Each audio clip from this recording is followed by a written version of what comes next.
తదుపరి పుణ్యాహవాచన. మనకి 12 పవిత్ర నదులు ఉన్నాయి. ఆ పవిత్ర నదుల్ని మంత్రరూపకంగా కలశంలో ఆవాహన చేసి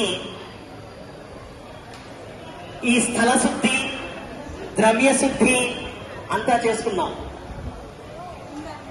పండ్లు తీసుకొచ్చారు, పూలు తీసుకొచ్చారు. ఈ పండ్లు, పూలు, ద్రవ్యాలు ఇవన్నీ ఎక్కడి నుంచి వచ్చాయో తెలియదు. అందుచేత వాటన్నింటినీ కూడా శుద్ధి చేసుకోవడం కోసం అని చెప్పి ఆ పుణ్యాహవాచన అనేటువంటి కార్యక్రమం చేసుకున్నాం. తదుపరి స్వామివారికి విశేష పూజ చేసి రక్షాబంధన కట్టుకున్నాం. ఆ రక్షాబంధనం ఎందుకయ్యా కట్టుకునేదంటే యువతకం ప్రేతక ఆశోచ నివృత్త్యర్థం.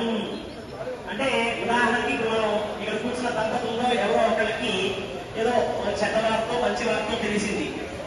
ఈ కళ్యాణం అయ్యేంత వరకు కూడా ఆ మైల అనేటువంటిది మనకి అంటకుండా ఉండటం కోసం అని చెప్పి ఆ రక్షాబంధన అనేది కట్టుకున్నాం.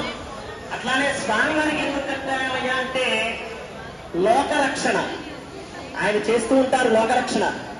ఇప్పుడు మనం స్వామివారికి వివాహం చేస్తేనే అమ్మవార్లు ఉన్నారా? లేదు కదా. అదంతా కూడా మన సంకల్పం, మానవ సంకల్పార్థం, భక్త రక్షణార్థం, భక్తుల్ని రక్షించడం కోసం అని చెప్పి